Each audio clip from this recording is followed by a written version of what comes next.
उन सभी कन्याओं को मुक्त किया। कहा देवियों अपने अपने घर जाओ। उन कन्याओं ने कहा कि प्रभु अब हम कहाँ जाएं आपके सिवा। तब भगवान से कन्याओं ने अपील की, प्रार्थना की कि आप हमारे पति हो जाओ, अर्थात हमसे विवाह कर लो। तब भगवान ने उनके आग्रह पर विवाह किया और भगवान के टोटल विवाह हो गए 16,108। ये विवाह हैं भगवान के। ये कथा है द्वारिका की। ये कथा है द्वारिका की। अच्छा बताओ कृष्ण कितने हैं? जोर से, जोर से। एक कृष्ण है द्वारिका में जो 16,108 पत्नियों के पति हैं। बोलो हाँ। और एक कृष्ण और हैं जो गोपियों के पति हैं। जो किनके पति हैं? गोपियों के, जो राधा रानी के पति हैं। एक कृष्ण है जो रुक्मणी के पति हैं और एक कृष्ण है जो राधा रानी के पति हैं। आप कहते हो कि जब कृष्ण का विवाह रुक्मणी जी से हुआ तो मंदिर में रुक्मणी कृष्ण होना चाहिए, मंदिरों में राधा कृष्ण क्यों है? क्योंकि आप एक कृष्ण के बारे में जानते हो, एक कृष्ण के बारे में आप जानते ही नहीं हो। कहो तो हम आपको बताएं, बताऊं कि नहीं? तो सुनो, आप एक ही कृष्ण के बारे में जानते हैं, जबकि एक ही भगवान श्रीमन नारायण ने एक ही समय पर अपने 2 अवतार धारण किए और दोनों अवतार कृष्ण के ही हैं। ये कथा थोड़ी आपको नई लगेगी, नई मतलब न्यू, नयापन लगेगा, चूंकि पहली बार कुछ लोग सुन रहे होंगे। इसकी कथा भगवान के जन्म से आपको सुनानी पड़ेगी, जरा ध्यान से सुनिएगा। बताओ देवकी वसुदेव जी के यहां कौन प्रकट हुए? भगवान। तो वसुदेव जी कृष्ण को लेकर कहां आए? जोर से। यशोदा मैया के पास। और यशोदा के पास अपने कृष्ण को रखा वसुदेव जी ने। अच्छा, यशोदा ने किसको जन्म दिया था? किसको? यशोदा ने एक कन्या को जन्म दिया था, और एक कन्या और एक पुत्र। यशोदा के 2 बच्चे हुए मैया यशोदा के, एक पुत्री और एक पुत्र, बेटा और बेटी। बेटी का नाम था योग माया, जिसे कंस ने पत्थर पर पटकना चाहा, वो कन्या हाथ से छूट कर गई। और वही कहा कन्या ने, कंस तू मुझे क्या मारेगा, तुझे मारने वाला तो प्रकट हो चुका है। वही कन्या विंध्याचल में विंध्यवासिनी मैया कहलाई। आज भी विंध्याचल में विंध्यवासिनी मैया विराजी हैं। तो ये यशोदा की कन्या है। अच्छा, यशोदा के एक पुत्र का भी जन्म हुआ। कौन जन्म लिया? यशोदा के एक बेटा भी है। जब वसुदेव जी कृष्ण को लेकर के गए तो वसुदेव जी के कृष्ण और यशोदा के कृष्ण, मतलब भगवान एक ही समय पर 2 जगह प्रकट हुए, यशोदा के यहां और देवकी के यहां, और दोनों कृष्ण मिलकर एक हो गए। दोनों मिलकर, यशोदा वाले और देवकी वाले मिलकर दोनों एक हो गए और 10.5 साल तक एक ही रहे। बहुत ध्यान से सुनिएगा। परंतु जब भगवान कृष्ण को लेने के लिए अक्रूर जी आए, कौन आया? कौन आया? और अक्रूर जी भगवान को मथुरा ले चले। तो जो भगवान कृष्ण वृंदावन से गोपियों को छोड़ करके गए मथुरा, वो कौन कृष्ण है? वो यशोदा नंदन है या देवकी पुत्र हैं? कौन है वो? तो देवकी के पुत्र जो थे वो चले गए मथुरा और कंस को मारा। देवकी के पुत्र ने, भगवान कृष्ण ने कंस को मारा। और जो यशोदा नंदन है वो वृंदावन के कन्हैया वृंदावन में ही रह गए। तो जो द्वारिका गए वो देवकी के पुत्र हैं, और जो वृंदावन में रह गए, जो बिहारी जी हैं, जो वृंदावन से कभी गोपियों को छोड़कर कहीं गए ही नहीं, वो यशोदा पुत्र हैं। इसलिए द्वारिकाधीश देवकी पुत्र हैं और बिहारी जी यशोदा पुत्र हैं। अब यहां एक चीज और समझने की है कि भगवान कृष्ण के दो अवतार हो गए, कृष्ण ही दो रूपों में। बोलो हां। अब आपको आश्चर्य तो नहीं लग रहा है? डबल रोल की मूवियां तो देखी होंगी। अब यहां एक और बात आपको बताऊं। राधा रानी से भगवान का पहले विवाह हुआ और भगवान का रुक्मणी जी से बाद में विवाह हुआ। तो रुक्मणी जी कौन है और राधा जी कौन है, ये आपको बताना है। राधा जी और रुक्मणी जी कौन है? मैया कौन है? तो आपको मैं बता दूं कि जब श्याम सुंदर छोटे कन्हैया हैं, तब कन्हैया का विवाह राधा जी से हुआ, यहीं भांडीर वट में। अभी हम 84 कोस की परिक्रमा आपको लगवाएंगे, तब आप हमारे साथ चलना। अभी कार्तिक के माह में 27 अक्टूबर से 84 कोस की परिक्रमा में हम आपको भगवान की लीलाओं का एक एक स्थान बताएंगे। राधा जी से भगवान का जहां विवाह हुआ उस जगह का नाम है भांडीर वट। वहां पर भगवान का विवाह हुआ।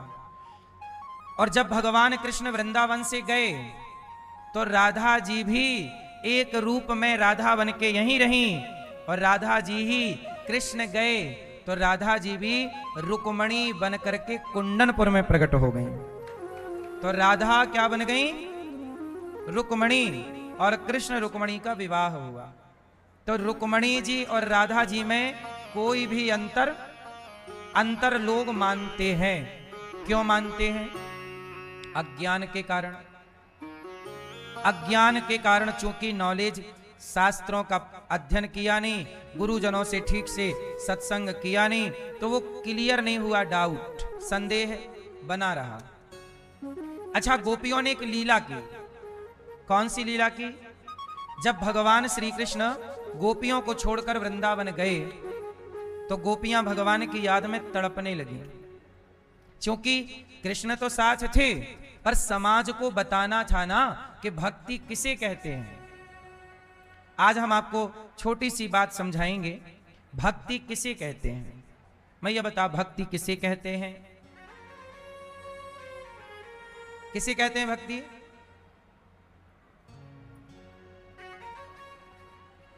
जब भगवान कृष्ण गोपियों को छोड़कर चले गए और जब गोपियां भगवान से दूर हो गईं, तो गोपियां भगवान के लिए क्या करती हैं? क्या करती हैं?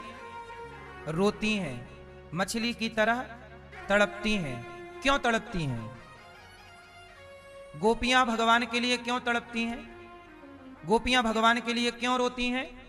जोर से, जोर से। क्यों? क्योंकि गोपियां भगवान से प्रेम करती हैं। जहां प्रेम की अधिकता होती है वहीं आंसू होते हैं, वहीं तड़प होती है, और जहां तड़प नहीं है वहां प्रेम नहीं। बात समझ में आई कि नहीं?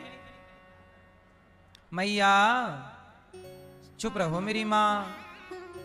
जहां तड़प होगी वहां क्या होगा? प्रेम होगा। गोपियां भगवान के लिए रो रही हैं, हे श्याम सुंदर कब आओगे, कब आओगे, इंतजार इंतजार, याद। अच्छा एक बात बताओ, आपको याद किसकी ज्यादा आती है? जो आपके पास में है वो ज्यादा याद आता है या जो आपसे दूर हो? बोलो जोर से। जो पास में है उसकी याद ज्यादा नहीं होती। गोपियां कृष्ण से दूर हैं तो याद करती हैं। मानो गोपियां हमें और आपको भी कहती हैं कि तुम भी गोपी बन जाओ, और भगवान को दूर है भगवान तो याद करो। जब आपका बेटा आपसे दूर होता है तो आप उसे ज्यादा याद करते हैं। पास होता है तो इतनी याद, पास है तो याद क्यों आएगी? उत्तर दो। जो पास होगा उसकी याद क्यों आएगी?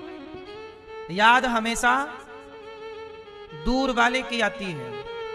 इसलिए वृंदावन में भगवान कृष्ण को, बिहारी जी को, गौरी गोपाल भगवान को, आप दुनिया के किसी भी कोने में रहो और बस भगवान को, बिहारी जी को याद करते रहो। जगन्नाथ जी को, भगवान श्रीमन नारायण को याद करते रहो।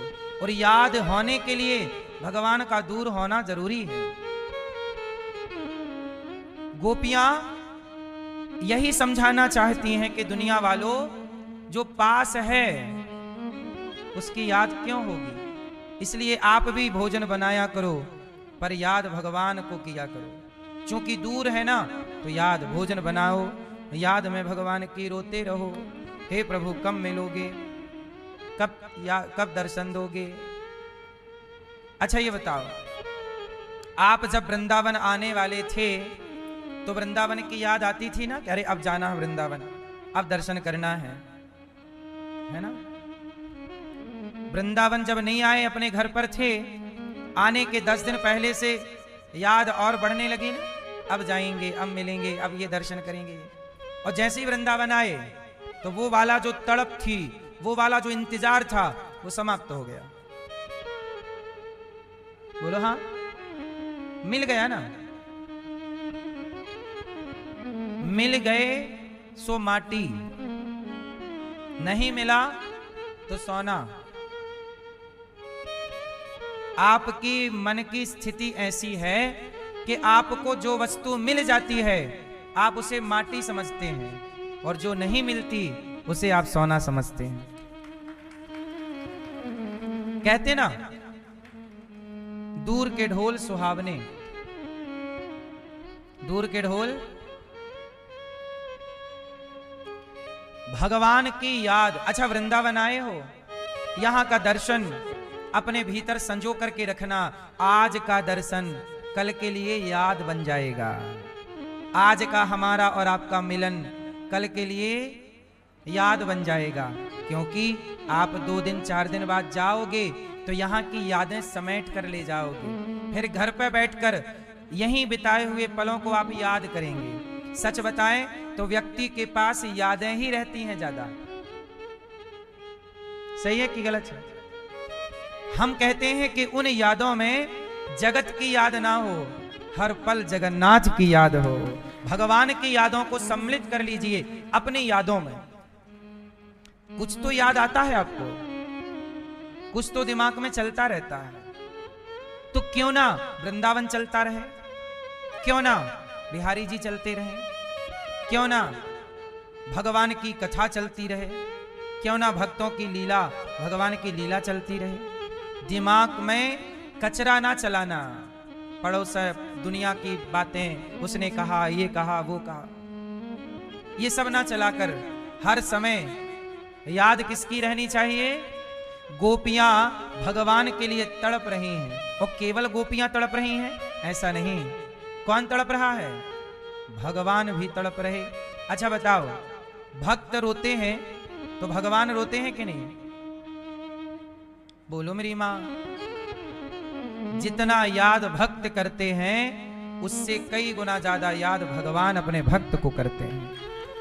भगवान ज्यादा याद करते हैं। अच्छा ये बताओ, बच्चा मां को ज्यादा याद करता है कि मां बच्चे को ज्यादा याद करती है? हैं? बच्चा मां को कम याद करता है, जब उसे जरूरत पड़ती है। भूख लगेगी तो मां, बाकी टाइम खेलता रहेगा। पर जब बच्चा खेलेगा उस समय वो अपनी मां को याद नहीं रखेगा, पर मां उस समय भी बच्चे को याद रखती है।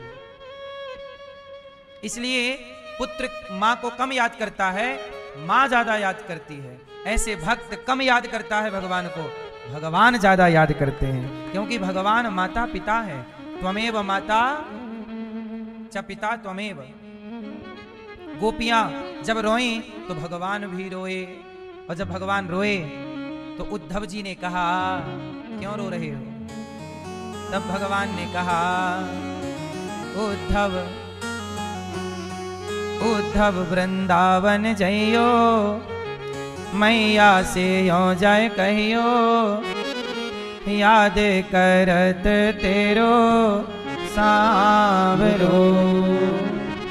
मैया उद्धव जी वृंदावन जाओ, वहां हमारी मैया मिलेंगी। तो कहना उद्धव वृंदावन जइयो, मैया से मिलकर कहियो, याद करत तेरो सांवरो। मैया से कहना कि सांवरा मतलब कन्हैया बहुत याद करता है। उद्धव जी बोले कि आप चले क्यों नहीं जाते, आप चले जाओ। अच्छा बताओ, जब भगवान को इतनी याद आती है तो भगवान क्यों नहीं चले आते मैया से मिलने? क्यों? गोपियों से क्यों नहीं मिलने आते भगवान? क्यों नहीं आते? क्यों नहीं आते? अच्छा बताओ।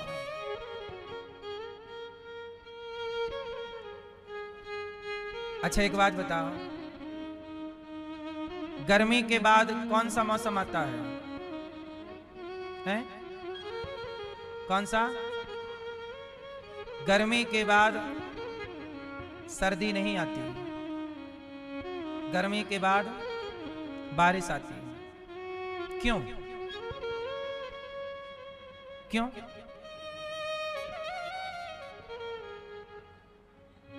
क्योंकि नियम है, विज्ञान साइंस को समझो। जब आपका शरीर गर्म होता है तब आपके शरीर से क्या निकलता है? बोलो। जब गर्म होगा तो क्या निकलेगा? तो आग से जल, अग्नि से शरीर में गर्मी, फिर उस गर्मी से पसीना, तो प्रकृति गर्म, तो गर्मी के बाद बारिश। ये प्रकृति का नियम है। सबसे पहले जैसे पंच तत्व हैं, पृथ्वी, जल, वायु, अग्नि, आकाश, ठीक है? डीएनए में भी 5 चीजें होती हैं। हमारे ऋषि मुनि पहले से जानते थे कि पंच तत्व से ही सब कुछ है। अच्छा ये बताओ, सबसे पहले क्या बना? पृथ्वी, जल, वायु, अग्नि, आकाश। सबसे पहले क्या बना होगा? पहले किसका निर्माण हुआ होगा? पृथ्वी का, कि जल का, कि अग्नि का, कि वायु का, कि आकाश का? पहले क्या बना? जोर से क्या बना? पहले क्या बना? क्या बना? क्या बना?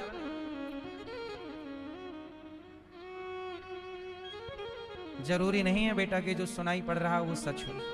आपने जो पहले बोला था वही सच था। क्या बोला था पहले? हाँ, फिर आपने सुना जल, तो जल कहने लग गए। खुद पे कॉन्फिडेंस हो। आओ इसका क्रम समझते हैं।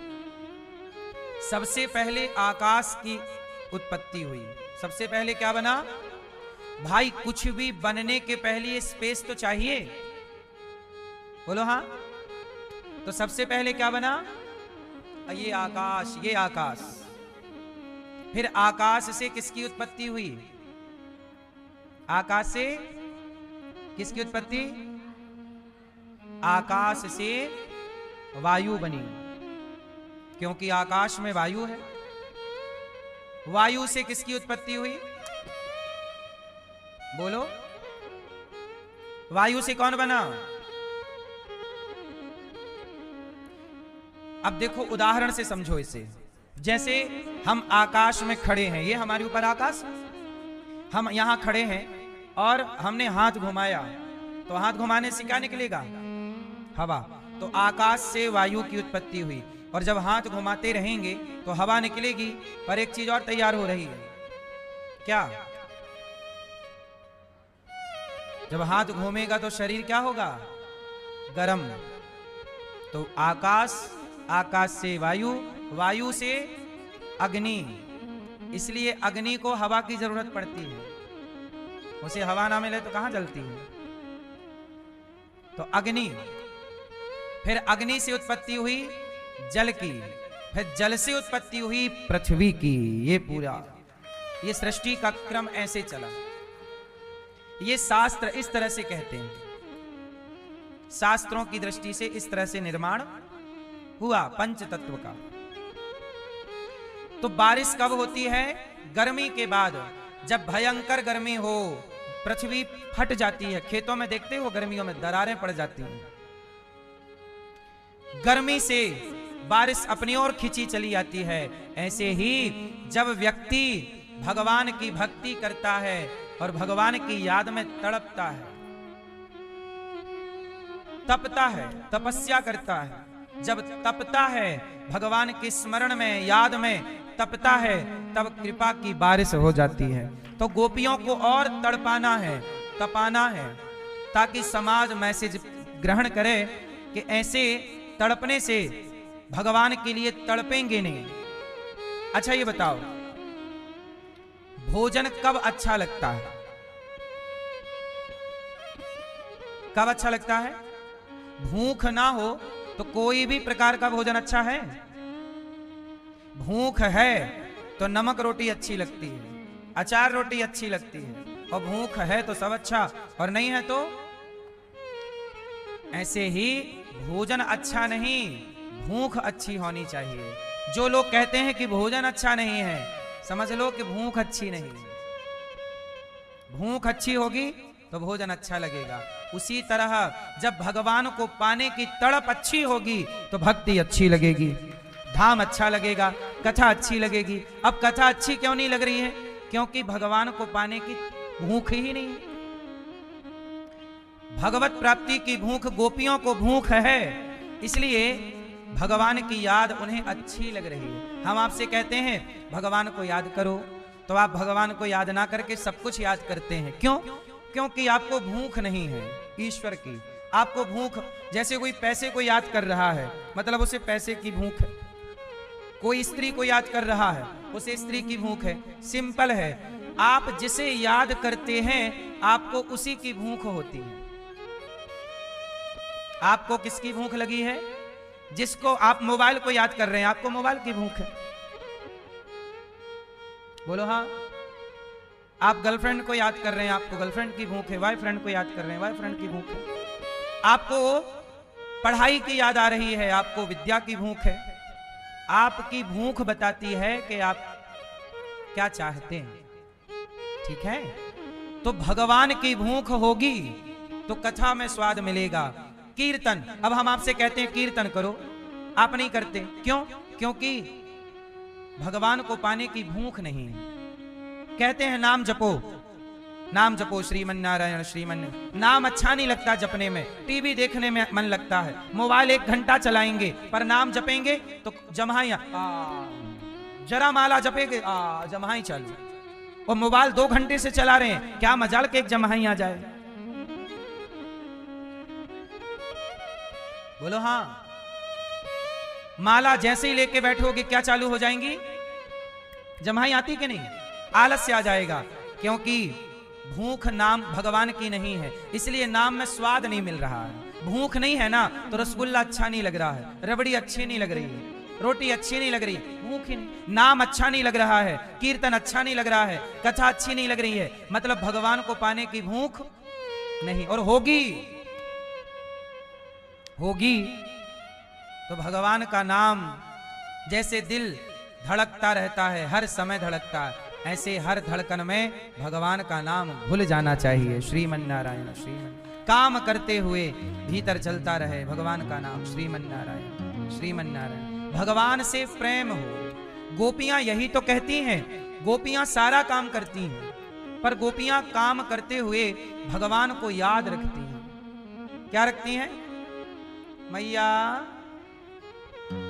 ओ पंचायती मैया, नहीं बैठोगी मेरी माँ। ओ मोबाइल वाले भैया पी ले। देखो, कुछ लोग तो केवल वीडियो बनाने ही आते हैं, हमें कोई मतलब नहीं है। कन्हैया झूला करते थे, खाली वीडियो बना रही है। कन्हैया कब तक सोएगा? जागना नहीं बता, कब तक जागेगा? सोना नहीं है। लोग समझते मैया पागल हो गई है, खाली पलना झुलाती रहती है। पर क्या बताऊं, वो मैया को तो ऐसी लग रहा है कि पलने पे अभी भी कृष्ण है। प्रेम, प्रेम तो अंधा होता है ना मेरी मां। प्रेम कैसा होता है? अंधा। अच्छा, प्रेम को अंधा क्यों कहते हैं? उत्तर है आपके पास? प्रेम को अंधा क्यों कहते हैं? जानते हैं? प्रेम अंधा कब से हुआ? कब से हुआ बताओ? प्रेम के अंधे होने की भी एक कथा है। प्रेम अंधा कहां हुआ? आओ इसकी कथा सुनाता हूं। ये कथा आपके घर से स्टार्ट होती है, आपकी मां से। जब आप पहली बार जब आप अपनी मां के पेट में आए, जब आप अपनी मां के कहां आए? पेट में। जब पहली बार आपकी मां को पता लगा कि मेरे पेट में बच्चा है, उसी दिन से मां ने आपसे प्रेम किया। जब आप मां के पेट में आए, उसी दिन से आपकी मां ने आपसे प्रेम किया। और मां ने ये नहीं देखा था कि मेरा बच्चा अंधा है कि लंगड़ा है, बहरा है कि गूंगा है। जैसा भी है, जिस मां का बेटा लंगड़ा होता है ना, मां उस लंगड़े बेटे से भी तो प्यार करती है। जिस मां का बेटा अंधा होता है, उस अंधे पुत्र से भी मां प्यार करती है। मां ने बच्चे को देखा नहीं, पर प्यार स्टार्ट हो गया। तभी से कहा गया कि प्यार अंधा होता है, बिना देखे प्यार। अपनी संतान से मां बिना देखे प्रेम करती है। कहां देखती है? पेट में है तो भी उसका प्रेम है, अपने उस पेट के बच्चे के लिए। आज तो चलो मशीनें आ गई, अल्ट्रासाउंड इत्यादि से सब दिख जाता है, पर एक जमाने में तो जब तक बच्चा बाहर नहीं आता तब तक देखने की कोई व्यवस्था नहीं थी। फिर भी प्रेम था, तब से प्रेम अंधा है। और मैं आपसे कहता हूं कि प्रेम अंधा ही होता है। और यदि आंख वाला प्रेम हो गया तो वो चतुर प्रेम है, वो स्वार्थी प्रेम है। और मैं आपसे कहता हूं, अंधा प्रेम यदि किसी से करना तो केवल भगवान से अंधा प्रेम करना। भगवान को भी नहीं देखा कुछ लोगों ने, बच्चे को भी नहीं देखा, पर मां ने बच्चे को बिना देखे प्रेम किया। ऐसे भगवान को भी वैसे ही प्रेम करना जैसे मां पुत्र से करती है। गोपियां मैया प्रेम करती है तो खाली पलना झुला रही है। रात बीत गई बात करते करते, कृष्ण कब आएंगे कब आएंगे, मैया मुझे भेजा है। उद्धव, लगता है मैंने उसे उखल से बांध दिया था, इसलिए नाराज हो गया है। अब कहना कि मैं कभी नहीं बांधूंगी, उसे एक बार आके मुझे मैया कह दे। तरस गए कान मैया सुनने के लिए, कहाँ चला गया मेरा कृष्ण। रो रही है माँ, और रोती रोती कृष्ण को, कृष्ण मेरा कृष्ण। वाह क्या प्रेम है। ये रोते रोते उस परमात्मा को पुकारना, इससे बड़ी कोई भक्ति हो सकती है? तुम आंख बंद करके माला जपते हो, श्रीमन्नारायण सीताराम जो भी आपका मंत्र है, आंख बंद करके भगवान का माला जपते हो, इसमें ठीक है। पर भगवान आंख बंद करके माला जपने से मन भटक सकता है, पर याद में रोते रोते उसको याद करो, नाम जपो रोते रोते, तो रोते में तो मन नहीं भटकता। इसलिए गोपियों ने कहा कि हम दिन भर तुम्हारे लिए रोएंगे, ताकि ये निकम्मा मन भटकना चाहे तो भी ना भटके। उद्धव जी गोपियों के पास गए, गोपियों से कहा तुम्हारे लिए कृष्ण ने पत्र भेजा है। और जैसे ही पत्र सुना दौड़ पड़ी, कन्हैया का पत्र उद्धव से छीन लिया। और गोपियों ने एक टुकड़ा, इस गोपी ने एक टुकड़ा इस पत्र के 50 टुकड़े करके, एक एक चिंदी, एक एक टुकड़ा अपने छाती से लगा के, गोपी कोई इस पेड़ के नीचे, कोई उसके नीचे बैठ के रो रही है। उद्धव बोले सखी, कम से कम पत्र पढ़ तो लिया होता कि लिखा क्या है, तुमने तो फाड़ दिया। गोपियां बोली, उद्धव हमसे पढ़ना नहीं आता, हमें पढ़ना नहीं आता, हमारे लिए तो बस इतना पर्याप्त है कि हमारे कन्हैया ने हमारे लिए कुछ भिजवाया है, हमने कृष्ण को पढ़ रखा है, उसका पत्र पढ़ने की जरूरत नहीं। खुशी इस बात की है कि कम से कम उसे हमारी याद तो आई, हमारे लिए कागज का टुकड़ा ही सही उसने भिजवाया। तो देखो इस प्रेम का लेवल देखिए जरा।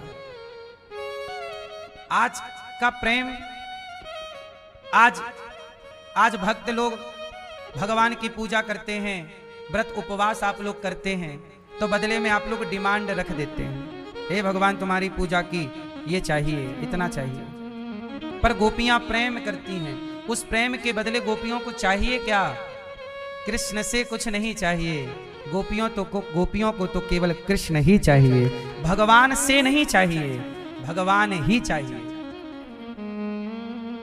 गोपियां भगवान की याद में तड़प रही हैं। उद्धव जी ने पत्र दिया फाड़ करके। अच्छा ये बताओ उद्धव, पत्र तुमने तो पढ़ा होगा, क्या लिखा है इस पत्र में? उद्धव जी ने कहा कि पत्र में लिखा है कि तुम हमें भूल जाओ, तुम हमें हमारे लिए इतना रोया ना करो। तुम जिस भगवान कृष्ण के लिए रोती हो ना गोपियों, वो कृष्ण भगवान है, और भगवान तो सर्वत्र है। कहाँ नहीं है भगवान? भगवान सब जगह होते हैं, तुम उनके लिए इतना रोती क्यों हो? कहीं चले थोड़ी गए हैं, भगवान सब जगह है। सर्वम खलविदम ब्रह्म। गोपियां बोली उद्धव जी सब जगह भगवान है, मैं मानती हूं, पर एक बात बताओ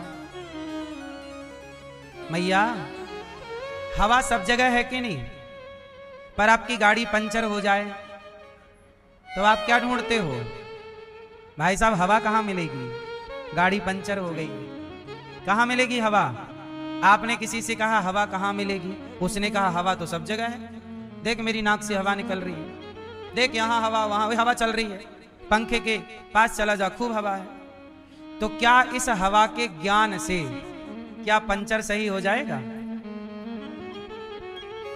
अच्छा ये बताओ, ट्यूब में हवा ही भरती है, टायर के ट्यूब में हवा ही भरती है, और हवा कहाँ है? क्या सब जगह जो हवा बह रही है, क्या ये हवा टायर के ट्यूब में भर करके वो काम चल जाएगा? हवा तो यही रहेगी, पर ये हवा जाएगी कैसे? एक मशीन है, मशीन में एक पाइप लगा हुआ है, उस पाइप के द्वारा एक प्रोसेस से हवा उस ट्यूब में प्रवेश करेगी। बोलो हाँ। हवा निराकार होती है, हवा का कोई आकार, पर जिस पाइप से हवा ट्यूब में जाती है वो पाइप साकार होता है। गोपियां कहती हैं कि तुम कहते हो भगवान सब जगह हैं, तो दिखाओ सब जगह कृष्ण हैं। ये दिखाया नहीं जा सकता, पर गोपियां कहती हैं कि हम तो देख रही हैं अपने कृष्ण को, जिस कृष्ण से हमने प्रेम किया है, हम उस कृष्ण को घट घट में, कण कण में उसी को देख रही हैं। तो गोपियां जब बोली हम देख रही हैं, तो बोले रो क्यों रही हो? जब कृष्ण तुम्हें दिख रहे हैं, रोती क्यों हो? अच्छा बताओ, आप लोग जब रोते हैं, कई बार आपको दर्द होता है शरीर में, और दर्द में आप रोते हैं, तो बताओ दर्द में रोना अच्छा लगता है कि बुरा लगता है? जोर से बोलो मेरी माँ, अच्छा है कि बुरा है? जोर से, जोर से। पीछे वाली मैया, बुरा है। पर एक दर्द ऐसा है जो है तो दर्द, बहुत पीड़ा, बहुत दर्द है, पर ये दर्द सबको उठाना है। बताओ वो कौन सा दर्द है जो हर स्त्री उठाना चाहती है? प्रसव का दर्द। दर्द बुरा है, पर जब दर्द आपको नहीं आता प्रसव का, तो आप दर्द आने के इंजेक्शन लगवाते हैं कि कैसे भी दर्द आ जाए। जरा सोचिए, बिना दर्द सहे, क्या बताओ आपको बच्चा हुआ? संतान, डिलीवरी हो सकती है, बच्चा हो सकता? बिना दर्द सहे जब आपको बच्चा नहीं मिलता, तो बिना दर्द सहे भगवान कैसे मिलेंगे? बिना रोए बच्चा नहीं मिलता, तो बिना रोए भगवान मिलेंगे? इसलिए संत जन कहते हैं कि भगवान की याद में रोया करो। कभी भगवान की सबसे अच्छी पूजा क्या है? भगवान के आगे खड़े होकर, बैठकर भगवान को याद करो। हे श्रीमन नारायण, मैं आपको कभी भूलूं नहीं। हे प्रभु, क्या आप मुझे दर्शन नहीं दोगे? आओ एक छोटी सी प्रार्थना मेरे साथ करो। हाथ जोड़ो सब लोग, और मेरे साथ एक प्रार्थना करो, और ये प्रार्थना आपको रोज करनी चाहिए। सब बोलो मेरे साथ, बोलो हे नाथ, हे श्रीमन नारायण, हम पापी हैं, अधम हैं। हे नाथ, हम जैसे हैं आपके हैं। हे प्रभु, आप ही हमारी माता हैं, हमारे पिता हैं। हे श्रीमन नारायण, मैं पापी हूं, पर जैसा हूं आपका हूं। हे नाथ, हमने जाने अनजाने में बहुत पाप किए हैं।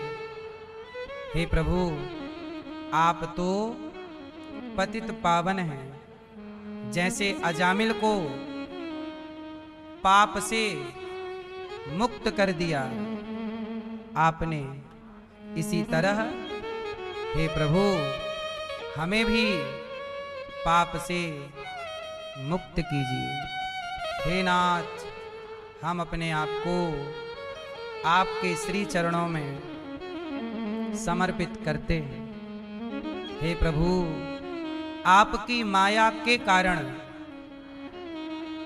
संसार में हम भटक रहे हैं। जो हमारे नहीं हैं उन्हें भी हम अपना कह रहे हैं। हे प्रभु, आप कृपा करें तो जगत की माया छूटे और आप हमें प्राप्त हो। हे प्रभु, हम नहीं जानते कि आप कहाँ हैं, पर आप जानते हैं कि हम कहाँ हैं। इसलिए हे नाथ, जैसे माँ बच्चे के हर अपराध को क्षमा करती है, ऐसे ही हमारे अपराधों को क्षमा कीजिए। हे श्रीमन नारायण, हे करुणा सिंधु, हे पतित पावन, हम पर दया कीजिए, हमें स्वीकार कीजिए। हम आपकी शरण में हैं। हरि शरणम, हरि शरणम। माना कि हम पापी हैं, पर जैसे हैं आपके। हे प्रभु, हमें स्वीकार कीजिए। श्रीमन नारायण चरणौ शरणम प्रपद्ये, श्रीमते नारायणाय नमः। ऐसी रोज आप प्रार्थना किया करो कि प्रभु, हम जैसे हैं आपके, भटक रहे हैं। हम भटकते हुए जीव को कौन निकालेगा? आप ही नहीं निकालेंगे, कौन उबारेगा? प्रार्थना तो करो, आप कहो तो सही। और कहते हुए, ऐसी प्रार्थनाएं करते हुए भगवान के आगे रोइए। जब रो अब भगवान लड्डू खा रहे हैं, आप खिला रहे हैं, भगवान खा रहे, और जब भगवान खाए फिर आप भी लड्डू खा रहे हैं, भगवान का प्रसाद आप ग्रहण कर रहे। अब भगवान को आप दूध पिला रहे हैं। इस तरह भगवान को भोग लगाइए, राधा रानी को, श्याम सुंदर को। अब प्रभु झूले पे बैठे हैं, आओ भाव बनाओ, हम झूला झूला रहे हैं श्याम सुंदर को, राधा रानी को। अब आप लीलाओं में चलो, भाव बनाइए कि भगवान कृष्ण ने एक उंगली से गिरिराज जी को उठाया, तो आप भी ग्वाल वाल बन करके आप भी वहीं खड़े हैं और भगवान का टुकुर टुकुर दर्शन कर रहे हैं। अब भाव बनाओ कि जब प्रभु राम सेतु का निर्माण करा रहे थे, तो आप भी बंदर भालू बन करके राम सेतु में बड़े बड़े पत्थर रख रहे हैं और राम की सेवा में लगे हुए हैं।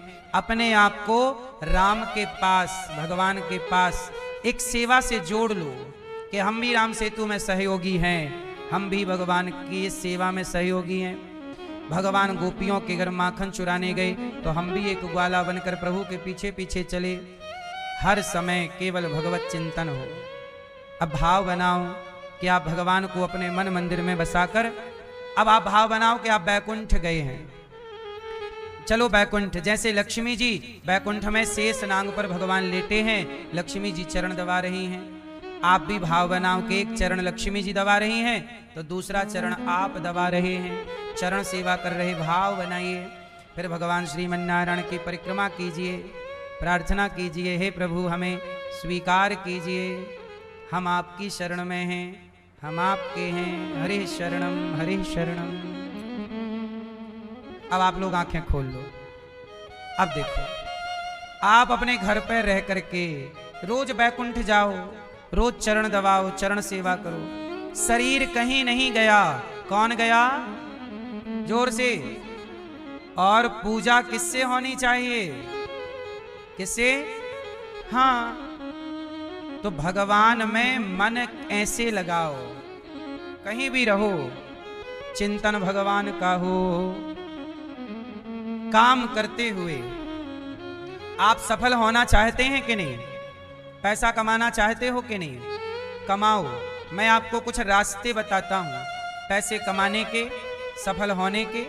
सुनिएगा, बच्चों को बताइएगा, सफल होंगे। सुनो, आपको पैसे ही तो चाहिए, धन ही तो चाहिए।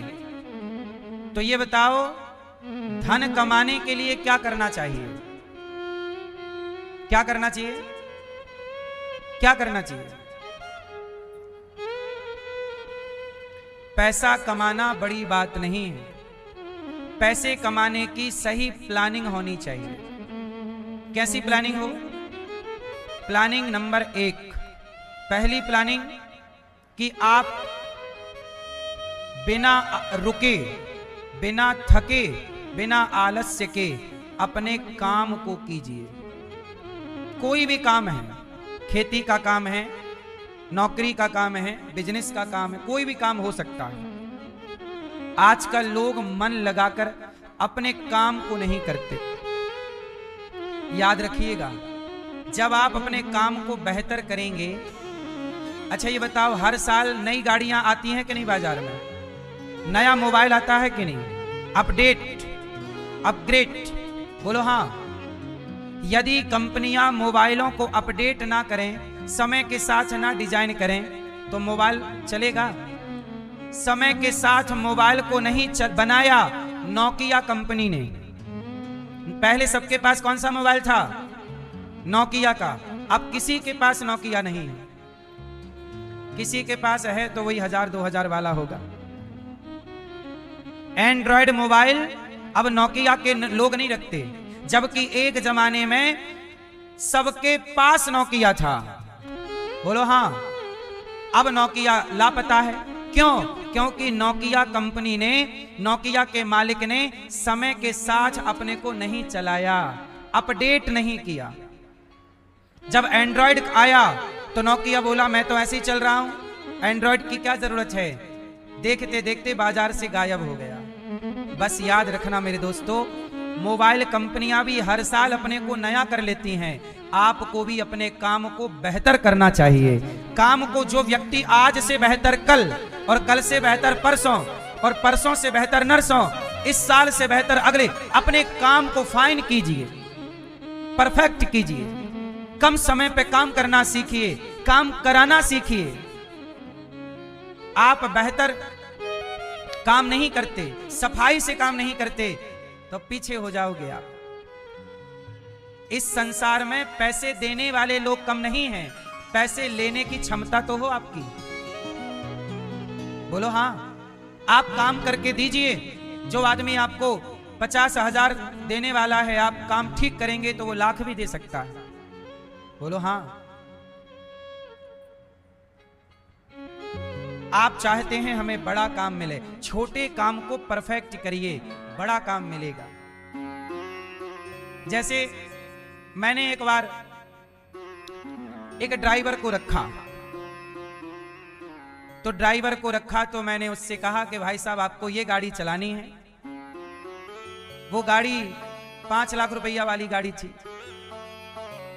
है ना।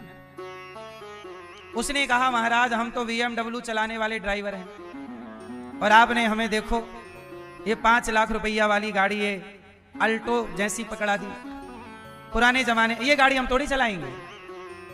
अब बताओ, उसने छोटी गाड़ी चलाने से मना कर दिया। अब ये बताइए कि मैं डायरेक्ट उससे बड़ी गाड़ी कैसे चलवाता, जबकि मेरे पास छोटी गाड़ी भी है। छोटे काम करने के लिए कहीं दूर जाना है तो बड़ी गाड़ी भी रखनी पड़ती है। 1000 किलोमीटर का सफर तय करके लौटना तो गाड़ियां चाहिए, तो डायरेक्ट उसे बड़ी गाड़ी पे कैसे बिठा दें। अब उसने हिम्मत हार ली, नहीं मैं इस गाड़ी पे नहीं चलूंगा, ये गाड़ी नहीं चलाऊंगा।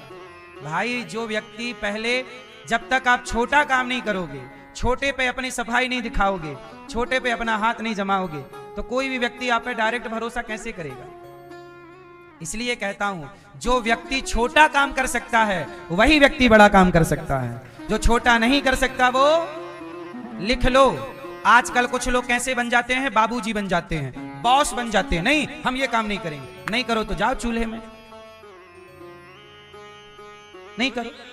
भाई काम छोटा बड़ा नहीं होता, काम तो ये दास अनिरुद्ध आपसे यही कहेगा, जो काम करो उसे इतना परफेक्ट करो कि जिसके लिए कर रहे हो वो कहे कि वाह ये काम ऐसा होना चाहिए। उस काम के पैसे आपको डबल ना मिले और आपकी काबिलियत आपको पैसा दिलाएगी, याद रखिएगा। आपकी योग्यता आपको पैसा दिलाएगी। आप कितने रुपए के व्यक्ति हैं? बाजार में कुछ लोग 10,000 रुपए महीना में काम कर रहे हैं। क्यों कर रहे हैं? क्योंकि वो 10,000 के ही योग्य हैं। कुछ लोग 20,000 रुपए महीना काम कर रहे हैं क्योंकि 20,000 के योग्य हैं। कुछ लोग 50,000 रुपए महीना में काम कर रहे हैं, वो 50,000 के योग्य हैं। आपके गुण से, टैलेंट से आपकी कीमत बढ़ती चलेगी। अब आप 10,000 का काम ठीक से कर नहीं रहे तो आपको कोई 50,000 का काम कैसे देगा। और लोग सीधा बड़ी छलांग लगाना चाहते हैं, हम बड़ा काम करेंगे, छोटा नहीं। ना साहब, जीवन में छोटा काम करना सीखिए। जो व्यक्ति छोटे छोटे काम कर सकता है वही व्यक्ति, और आज के युवाओं ने सोच बदल ली है। क्या सोचते हैं? छोटा काम नहीं करेंगे, छोटा काम। इसलिए आज बेरोजगारी ज्यादा है। क्यों बेरोजगारी ज्यादा है? क्योंकि सबको बड़ा काम करना है, छोटा काम नहीं करना। छोटा काम क्या है? टाइल पत्थर लगाना, पीओपी करना, पुट्टी करना, रंग पेंट का काम। आप लोग घर बनवाते हो, अब आप कहो कि यार ये पत्थर वत्थर लगाना छोटा काम है। नहीं साहब, कोई भी काम छोटा नहीं। पत्थर लगाने वाले तुम ठेकेदार बनो ना, तुम पेंट पुट्टी का ठेका लेना शुरू करो ना।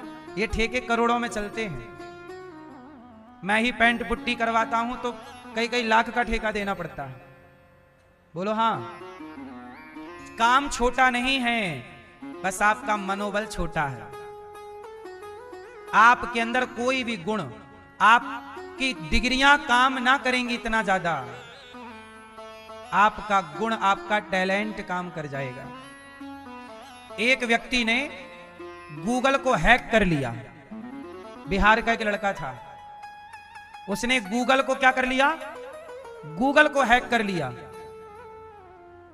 उसके पास क्या डिग्री थी, पर उसका टैलेंट, उसका गुण। जब गूगल को हैक किया तो गूगल ने बुला करके उसको इनाम दिया और अपने यहां बड़े पद पर काम दे दिया कि भाई तू आदमी है, तू हमें हैक कर सकता है, मतलब तेरे अंदर टैलेंट है। काम दे दिया। आप अपने हुनर को दिखाइए तो सही, किसी का नुकसान मत करिए, पर सामने वाले तक क्लिक तो करिए, पहुंचिए तो सही कि भाई मेरा भी कोई वजूद है, मैं भी कर सकता हूं। अब आप में कुछ काबिलियत है नहीं तो फिर 10-15 हजार की नौकरी मिलेगी सारी जिंदगी, फिर रोओगे महाराज जी काम नहीं है। तुम में गुण भी तो नहीं है कुछ, पढ़ने लिखने के टाइम पढ़े नहीं, काम सीखने के टाइम सीखे नहीं, तो 1000-10,000 से ज्यादा क्या होगा। इसलिए आप जितने मेरे नौजवान दोस्त भाई और मेरी बहनें सुन रही हैं, अपने को बेहतर बनाते चलिए। जो व्यक्ति रोज सीखता है वही व्यक्ति आगे जाता है। जो समय के साथ चलता है, समय के साथ अपने विचारों का थोड़ा बदलाव लाता है, धर्म ना छोड़ो, सत्य ना छोड़ो, पर वह काम करो जिस काम की आज समाज में। देखो मैं अपने आप को कितने जल्दी बदल लेता हूं, ये दास अनिरुद्ध, मैं अपना एक छोटा सा बदलाव का उदाहरण आपको देता हूं। अभी गैस की किल्लत हुई, युद्ध हुआ, युद्ध से गैस मिलनी बंद हो गई। गौरी गोपाल में मुझे रोज 50 से ज्यादा सिलेंडर चाहिए, क्योंकि यहाँ खंड रसोई चलती है। और अभी रसोई में क्या हुआ कि गैस वाले ने कहा कि हम आपको 5 सिलेंडर दे पाएंगे। अब 50 थे, जरूरत कितने की है? 50 सिलेंडर रोज, और मिल कितने रहे हैं? 5। तो अब मैं क्या करता, मैंने तुरंत अपने को ट्रैक चेंज किया। मैं गैस से अपने को कोयले पे ले आया। रातों रात मैंने भट्टियां खुदवाई, तुरंत भट्टियों पे काम किया और कोयला बुलवाया। एक ट्रक 30 टन कोयला बुलवाया, वो धरती वाला कोयला, पत्थर कोयला जो जमीन से निकलता है, कोयला बुलवा करके। और मैंने अपना काम चालू रखा। गैस वाले से कोई बात नहीं भैया, तू उनको गैस दे जिनको घर वालों को जरूरत है, हम तो अपना काम भट्टियों से चला लेंगे। समय के साथ हम चले कि नहीं? बोलो हाँ। हम निर्भर नहीं है किसी पर, और हम बोझ भी नहीं बनना चाहते सरकारों पर या किसी व्यक्ति पर। भाई जो चीज नहीं है उसके लिए हम परेशान क्यों हो? गैस है ही नहीं, युद्ध चल रहा है, आना जाना बंद है, इसमें किसी की गलती नहीं, सरकारों की भी कोई गलती नहीं, इसमें किसी की कोई, ये हालात बने, ये हालात, और हर हालात में हमें सरवाइव करना है, रहना है। आप लोग परेशान हो जाते हैं, जीवन में परेशान नहीं होना। समय बदला, तुरंत बदल लो, अपने को चेंज करो। यदि आप समय के साथ चलते हैं तो आप ना परेशान होंगे, ना आपसे कोई परेशान होंगे, आप भी हैप्पी रहेंगे, औरों को भी आप खुश रखेंगे। गौरी गोपाल जी की रसोई, सारी होटलें जब बंद हो गईं, वृंदावन के एक अखबार में मैंने पढ़ा कि यहां जो पुरानी रसोइयां जो चलती थी वो भी बंद हो गई सिलेंडर के चक्कर में। पर ये गौरी गोपाल जी की रसोई एक भी दिन, एक भी मिनट के लिए बंद नहीं हुई, चल रही है। अभी भी गैस की किल्लत है, पर अभी भी सब चल रहा है। क्यों? समय के साथ मैंने बदला है अपने को, आप भी बदलिए। आलस्य नहीं, प्रमाद नहीं। जीवन में जो आलस्य कर गया, जो आलसी है वो असफल है, और जो आलस्य को हरा दिया उसे जीतने से कोई रोक नहीं सकता। आज के युवाओं का सबसे बड़ा दुश्मन कौन है? एक तो आलस्य, और दूसरा समय के साथ चलते नहीं। बाप दादों से सीखते आए हैं, नौकरी करेंगे, बस तैयारी कर रहे हैं, नौकरी करेंगे, नौकरी नौकरी नौकरी, नहीं लगी तो फांसी लगा लेंगे, नहीं लगी नौकरी तो डिप्रेशन में चले जाएंगे। अरे पागल, नौकरी वो लोग करते हैं जिनके पास, अच्छा ये बताओ, नौकरी करने वाला ज्यादा बुद्धिमान है कि बिजनेस करने वाला ज्यादा बुद्धिमान है? उत्तर दो जोर से। तो फिर जिसकी बुद्धि कम वो नौकर बनेगा, जिसकी बुद्धि ज्यादा वो बिजनेस करेगा। तो आपको क्यों नौकर बनना है? अरे बुद्धिमान नौकर नहीं बनता, बुद्धिमान मालिक बनता है। बुद्धिमान क्या बनता है? मालिक बनता है। मालिक बनो। आपने नौकरी नौकरी नौकरी नौकरी नौकरी, काहे नौकरी के पीछे पड़ गए? सरकारें भी नौकरियां कहां से लाएं? तुम रोज जनसंख्या बढ़ा रहे हो, सरकार के पास काम उतनी है, भूभाग उतनी है, आप भी तो सेल्फ डिपेंड बनो। इसलिए आत्मनिर्भर होना चाहिए। सरकारों के भरोसे ना रहो, लोगों के भरोसे ना रहो, अपना हाथ मजबूत करो, हुनर सीखो। हुनर क्या सीखो? हुनर सीखो।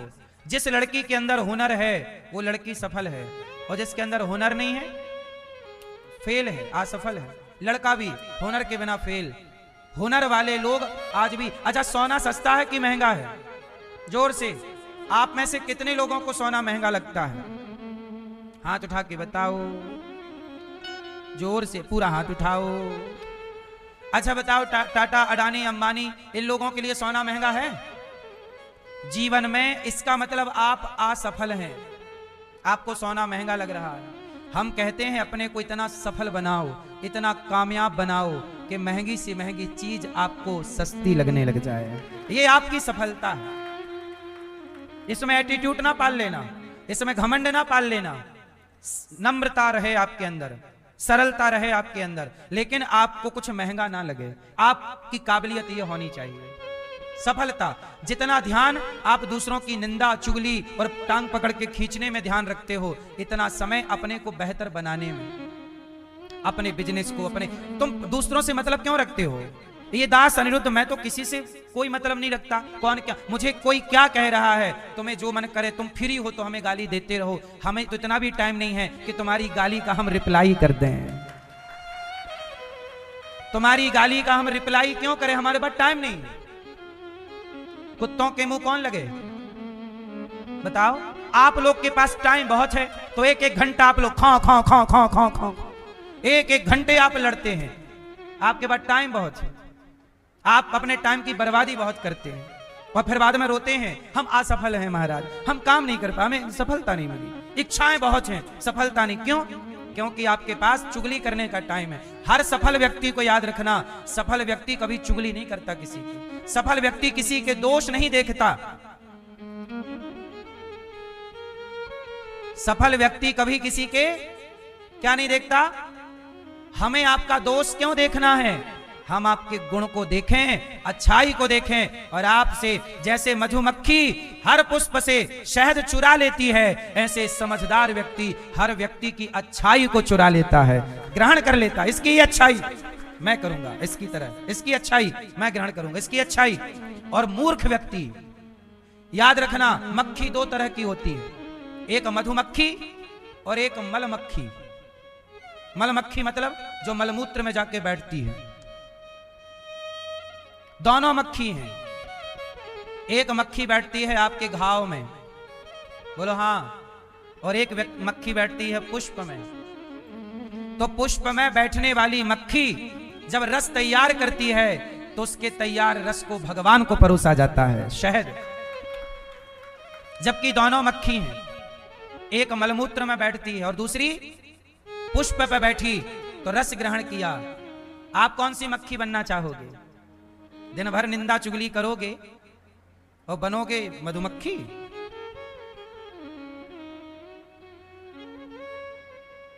सार सार को गही लहे थोथा दे उड़ाए। सफल होने के मंत्र हैं, किसी का दोष ना देखिए, सीखिए सबसे और करिए अपने काम को। जो काम है, मैं भागवत करता हूं, मैं अपने काम को बेहतर करने का प्रयास करता हूं, सेवा करता हूं मां की बेहतर से। इसलिए गौरी गोपाल में आपने देखा होगा, मां की सेवा, जो जो काम दास अनिरुद्ध ने किया, मैंने अपने काम को बलाहट टारने जैसा नहीं किया। हर काम को प्रोफेशनल तरीके से, सही तरीके से मां की सेवा करूंगा तो ठीक तरीके से, अच्छे से, समय पे दवाई, समय से उन्हें सब चीज, पूरी व्यवस्था। ये नहीं कि मां को रख तो लिया पर मां को भोजन ही ना मिले, समय पे चाय ही ना मिले। कई जगह आपने देखा होगा, वृद्धाश्रम कितने देखे होंगे आपने, पर उन वृद्धाश्रमों में देखो दुर्गंध आती रहती है, कोई ध्यान देने वाला नहीं है। बना तो लिया, सिस्टम बना लेना बड़ी बात नहीं है, उसे चलाना, रन करना, यही तो आपका गुण है, यही तो आपका टैलेंट, यही तो आपकी सफाई है काम की। इसलिए कहता हूं अपने बच्चों को ये मत कहना कि ये काम छोटा है, हर काम करना आना चाहिए। गुण सीखते रहो, अच्छी बातें ग्रहण करते रहो। सफल होना बड़ी बात नहीं है, पर सफल बने रहना बड़ी बात है। बहुत लोग सफल हो जाते हैं पर अगले साल पता ही नहीं चलता कहां चले गए।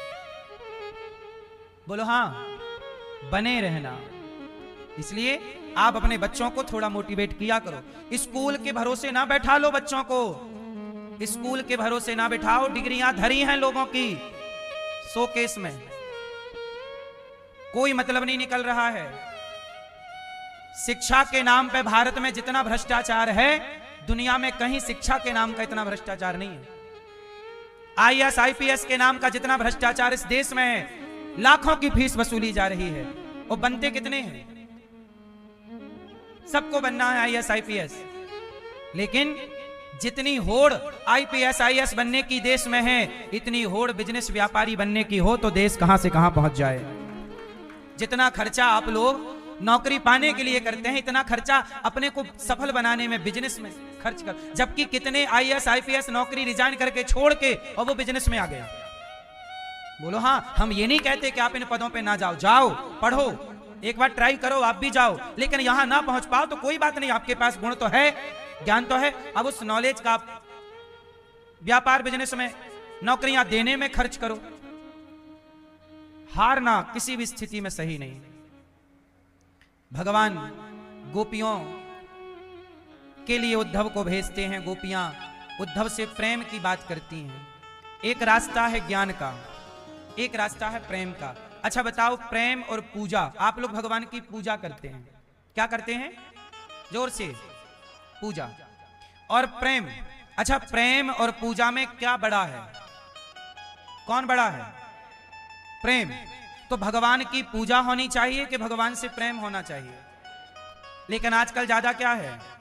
आज पूजा तो है, प्रेम नहीं। इसलिए आप लोग पूजा करके भी असंतुष्ट हैं, परेशान हैं, क्योंकि पूजा का कोई अर्थ नहीं है यदि प्रेम ना हो तो। आजकल लोग पूजा क्यों करते हैं? डर के मारे करते हैं। जल चढ़ाओ भगवान को, नहीं भगवान गुस्सा हो जाएंगे, आरती करो नहीं भगवान गुस्सा हो जाएंगे। डरों के कारण लोग पूजा करते हैं। भगवान की पूजा डर के कारण नहीं होनी, ये श्रद्धा है। ये क्या है? हाँ, भगवान से प्रेम। चलो बताओ, शबरी मां राम की पूजा कर रही हैं या राम से प्रेम? प्रेम से जब पाई तब पूजा भी की। गोपियां प्रेम करती हैं कि पूजा? सुदामा जी प्रेम करते हैं कि पूजा? पूजा भी ठीक है, पर वो पूजा के पहले प्रेम। इसलिए भगवान राम स्वयं कहते हैं कि मुझे आपकी पूजा नहीं चाहिए, मुझे तो आपका राम ही केवल प्रेम प्यारा, जान ले ये जो जान निहारा। मुझे आपका प्रेम चाहिए। और प्रेम क्या है? आप लोग बताओ, प्रेम किसे कहते हैं? आजकल एक लड़का आपको, एक लड़की आपको आई लव यू कहे, आपको लगता है प्यार कर रही है या कर रहा है? आप लोग आई लव यू को प्यार समझ लेते हैं। क्यों? आज के लड़के लड़की जो करते हैं स्कूल कॉलेज में, वो प्यार है या वासना है? उत्तर दो। प्यार है कि वासना है? लड़की कहती है आई लव यू, लड़का कहता है आई लव यू टू। अब ये प्यार है कि वासना है? क्या होता है? जोर से। लड़का लड़की प्यार, 18 साल की लड़की, 20 साल की लड़की, 25 साल की लड़की, 18 साल का लड़का, 20 साल का लड़का, ये प्यार क्या करेंगे? ये प्यार जानते ही नहीं। इस उम्र में प्यार नहीं होता, इस उम्र में वासना होती है। क्या होती है? इस वासना की पूर्ति के लिए ये लड़का लड़की प्यार का नाम देते हैं। कोई आपसे प्यार क्यों करेगा? ये हमेशा हम कहते हैं, कोई आपसे प्यार, कोई आपसे प्यार नहीं करता। लड़की जैसे मछली पकड़ने वाला मछुआरा होता है, वो मछली को पकड़ने के लिए एक बंसी उसको बोलते हैं, वो एक लोहे की कील होती है। लोहे की एक कील में वो मांस का टुकड़ा लगा के मछुआरा पानी में डाल देता है। कांटा होता है लोहे का, कांटे में मांस का टुकड़ा लगा के पानी में डाला, मछली को लगा कि मांस है, वो गप से खाने गई और कांटा घुस जाता उसके मुंह पे। जैसे मछली पकड़ने वाला मछुआरा चतुराई से कांटे पे मांस का टुकड़ा लगाकर मछली पकड़ लेता है, ऐसे आज के जमाने में कुछ लव जिहादी लोग आई लव यू का टुकड़ा दे करके आपको अपने झूठे प्यार के जाल में फंसाकर और आपको बाजार में बेच देते हैं। इसी को लव जिहाद कहते हैं। इसी को बाजार में लड़कियों को क्या करते हैं? बाजार में बेच देते हैं प्यार के नाम पर। कोई आपसे प्यार नहीं करता। आपसे कहा आई लव यू, फिर आई लव यू के बदले आपको कोई टच करना चाहता है, आपको आपका शोषण करना चाहता है। और कितनी लड़कियों का शोषण हो जाता है। ये बात सही है कि नहीं? बोलो हाँ या ना। फिर लड़कियां ये बात कब जानेंगी कि कोई लड़का आपको आई लव यू कहता है तो वो आपका शोषण करना चाहता है। जब तक उसे शोषण करना होगा करेगा, फिर छोड़ देगा, और जब छोड़ेगा तब आप क्या कर लोगी? कंप्लेंट कराओगी कि साहब इसने हमारे को शादी का धोखा देकर शोषण किया। तो सवाल आपसे भी तो पूछा जाएगा, तुम क्यों आई उसके चक्कर में? बदना उसको तो चलो सजा मिलनी चाहिए, पर सजा की अधिकारी तो आप भी हो। कोई उसने आपके साथ बलात्कार तो किया नहीं, भाई मर्जी तो आपकी भी थी, शारीरिक सुख तो आप भी ले रही थी, तो सजा केवल उसे बस क्यों मिले? इसलिए गलती दोनों की है। इसलिए बेटा कोई प्यार व्यार के चक्कर में ना पड़ना, समय पर विवाह करो, समय से अपनी गृहस्थी बसाओ, और जब तुम्हें किसी लड़की लड़के की जरूरत पड़ने लग जाए, लिव इन की जरूरत पड़ने लग जाए, तो विवाह करके अपनी पत्नी और पति के साथ रहकर जीवन यापन करो, ताकि चरित्रवान बने रहो। वरना ये लिव इन, वरना ये वासना तुम्हें चरित्रहीन बना देगी। बोलो हाँ। इस चरित्रहीन के चक्कर में ना पड़ना। चरित्रहीन लड़की हो या लड़का, समाज के लिए ये दोनों लोग सही नहीं है। चरित्रहीन समाज अच्छा नहीं होता। चरित्रहीन समाज अच्छा होता है क्या? चरित्रवान। हम चरित्रवान की पूजा करते हैं। राम चरित्र सुनवे को रसिया, राम लखन सीता मन। हम चरित्रवान राम की ना उपासना करते हैं। यहाँ चरित्रहीनों का क्या काम है? इसलिए आप किसी चक्कर में ना पड़ना, लव जिहादियों के हाथ ना लग जाना, अपना ख्याल रखिएगा। भगवान का संदेशा उद्धव जी लाए। उद्धव जी को दिव्य भक्ति का पाठ पढ़ा के गोपियों ने भेजा। तब भगवान ने हृदय में ब्रजमंडल का दर्शन कराया और भगवान के 16,108 विवाहों की चर्चा। भौमासुर को मारकर भगवान ने विवाह किए। भगवान ने अनिरुद्ध का विवाह उषा से कराया और राजा नृग पर भगवान ने कृपा की। राजा नृग कौन से राजा हैं? एक नृग नाम के राजा हैं। वो गौदान किए और गौदान करने के कारण उन्हें भगवान के दर्शन हुए। किसके कारण? एक बात आप याद रखिएगा कि जीवन में कुछ भी करिएगा, परंतु मरने से पहले 3 काम जरूर करिए, जो आपको बार बार हम कहते हैं। मरने से पहले पहला काम आप गौदान करिएगा, क्योंकि गाय की पूंछ पकड़कर ही वैतरणी से पार होना होता है। वैतरणी नाम का एक नरक होता है। जाने अनजाने में जो हम पाप करते हैं, कई बार हम नहीं चाहते पाप करना, पर हो जाते हैं। अब हो गए तो क्या करोगे? अब पाप हुए हैं, गलती आपने की तो सॉरी तो बोलना पड़ेगा। पाप किया है तो नरक जाओ या बचो तो क्या करें? बोले गौ माता के दान से व्यक्ति सामान्य पाप से मुक्त हो जाता है, जो भी पाप करता है। इसलिए जीवन में एक बार गौदान अवश्य करना चाहिए। आज हमारी मैया ने गौदान किया और अपने जीवन को कृतार्थ किया। आप भी गौदान गौरी गोपाल गौशाला में आकर गौदान करें। गाय को चारा भूसा का सहयोग करें और गाय की सेवा से जुड़ें। सनातन सेवा है गाय की। भारत, प्राचीन भारत में गाय की सेवा होती रही। अब नए भारत में कुत्ते की सेवा चल रही है। हम ये नहीं कहते कुत्ते की सेवा ना हो, रोटी कुत्ते को भी मिलनी चाहिए, इसमें बुराई क्या है ना? पर देखो, सबका स्थान अलग अलग होता है। अच्छा ये बताओ, सब एक बराबर होते हैं कि भेद भेद होता है? उत्तर दो। सब एक बराबर होते हैं कि भेद होता है? जोर से।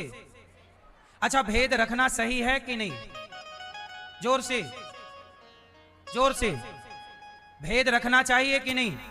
जोर से, जोर से, जोर से। भेद नहीं रखना चाहिए तो फिर अपने पति में और पराई पति में भेद काहे रखती हो? अपनी पत्नी और पराई पत्नी में भेद क्यों? अरे भेद समाप्त हो जाएगा तो इंसान राक्षस हो जाएगा। भेद जरूरी है। बोलो हाँ। भाई अपने पति और पराये पति में भेद है या नहीं? आवाज तो नहीं महाराज। भेद मिटाओ, भेदभाव मिटाओ तो मिटाओ।